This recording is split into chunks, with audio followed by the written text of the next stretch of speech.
Good morning everyone, it's Jay here. I hope you guys are enjoying Kingdom Hearts 3 now that it's been released after a while. I haven't made any videos, of course, discussing anything just yet. I really do want to talk about the epilogue, but that's not why I'm here today. You're here because there has been an interview with Tetsuya Nomura, the director of Kingdom Hearts, and there is some new information regarding the DLC that will be releasing that will actually have more story content and stuff like that. He was interviewed by Dengeki PlayStation.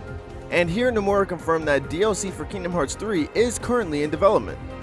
A critical mode difficulty level is being worked on. As we already know, it is actually in the game, but that is actually being accessed through save files. Basically, think of it as Game Shark, but for save files. So through that, people are able to dig through the code, or not really the code, but they're able to get to some things that aren't actually available in the game just yet.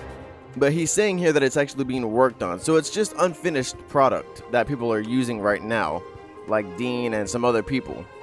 And specifically, Nomura was actually asked about the following plot point from Kingdom Hearts 3. This was in the interview that is not finished, so hopefully there will be a finished interview in the future.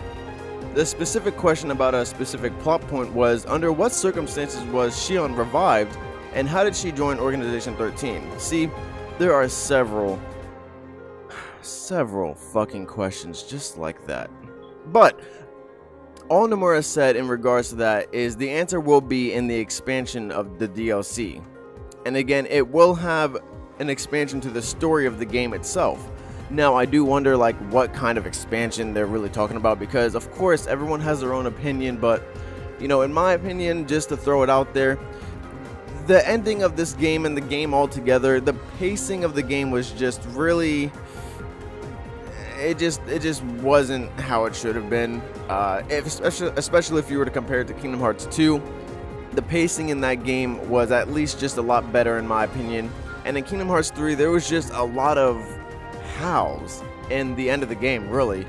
But of course, we'll get past that. It's still a game. We love it regardless. It's our baby. We've been waiting for it for 10 years, but you know, it was really full of stuff, but still felt empty.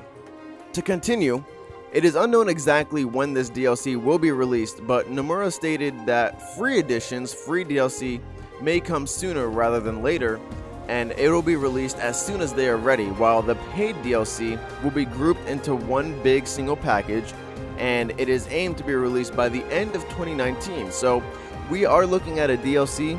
It's not going to be dubbed Final Mix, most likely. Nomura has stated in an interview in the past that technically this DLC, this story expansion, and everything that we would normally see in a Final Mix release of a Kingdom Hearts game, it's not going to be dubbed Final Mix, which I think is personally slightly disappointing, just because, you know, they had a chance to basically have a Kingdom Hearts 3 Final Mix, you know, have extra story, have extra content, have extra worlds or world expansion, stuff like that, you know, the exact same way that it has been in all the other Final Mix releases. So why not just call this DLC Final Mix, and then it would be dubbed Kingdom Hearts 3 Final Mix DLC, you know, why not? But he says that that is not going to really be a thing. There's not going to be a Kingdom Hearts 3 Final Mix. It is just going to be this one big downloadable content that will have that story expansion and other things like that, and more added content. Nomura also ended up talking about whether there are plans for the future of the series, answering that there aren't really specific plans for now, but discussions will take place. I mean, why wouldn't there be? You know, they literally set out a secret movie where Sora is in Shibuya, so, and that didn't really click with me when I watched it originally, so my reaction was just really dull, but whatever. But he also mentioned that Kingdom Hearts Union Cross will soon be moving to a new world, and commenting on a couple of story points from Kingdom Hearts 3. Again, that's basically it for now, and that was the end of the interview that has been translated for now. I do want to touch up a little bit on Union Cross, and this is actually when it comes to some of the secret reports that are in Kingdom Hearts 3, so spoiler warning if you will, but I'm not the type of guy to care about spoilers. I've played the game, so I'm going to talk about it. It's really interesting here that he mentioned that Kingdom Hearts Union Cross will soon be moving to a new world. In the secret reports, we have been learning that there are world lines, sort of like alternate universes. I want to believe that Sora actually created an alternate universe when he died and then came back to life through Kairi. He basically went back in time, created a different alternate universe where the Guardians of Light did not die immediately, and where Terra's lingering will actually came and helped them to defeat Terranort. That being said, throughout the throughout the secret reports, there has been a lot of talk about there are different world lines, and it was actually touching up on the story of Union Cross and how just something happens at some point, and I believe that that is very, very close to happening in Union Cross, and that's why he's talking about how there's going to be a new world. I believe that the story of Union Cross is getting very, very close to a point where these 5 new Union leaders are about to get into a quote-unquote chaotic event that will cause them to actually leave the world that they are in, the new world that the Master of Masters created, that is actually, I believe, created through data. Not really sure, I'm still really confused. And they will actually go into a different world line.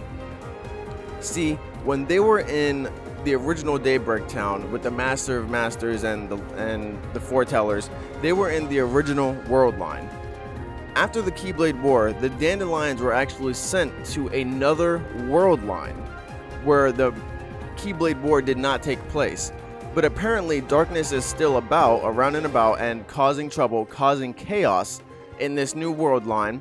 So before chaos gets too crazy, or rather it seemed like chaos had already happened and it was getting worse and worse, before it got to a real bad point, they were actually sent off to another world line, another alternate universe, or something like that. So I really believe that this is what he's talking about, and there is hopefully going to be a new update to the Union Cross story that will shine a lot more light upon that, because it is in the secret reports, and the way that it is explained in the secret reports, it sounds like it's happening relatively soon. So I'm just excited for that.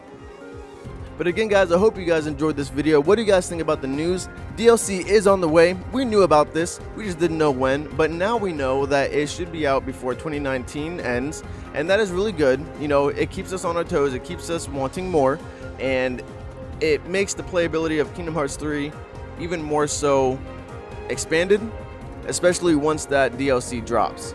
I really do hope that they add as much as possible in here. Again, I really do think that the pacing of Kingdom Hearts 3 was just not fulfilling, if you will, but hopefully this expansion does expand it a little bit. But in honesty, the way that the story is, I just don't know where they can add a lot of story and still make the game much, much better than it was. I really do think the end was really paced terribly. Not terribly, it just wasn't paced very well.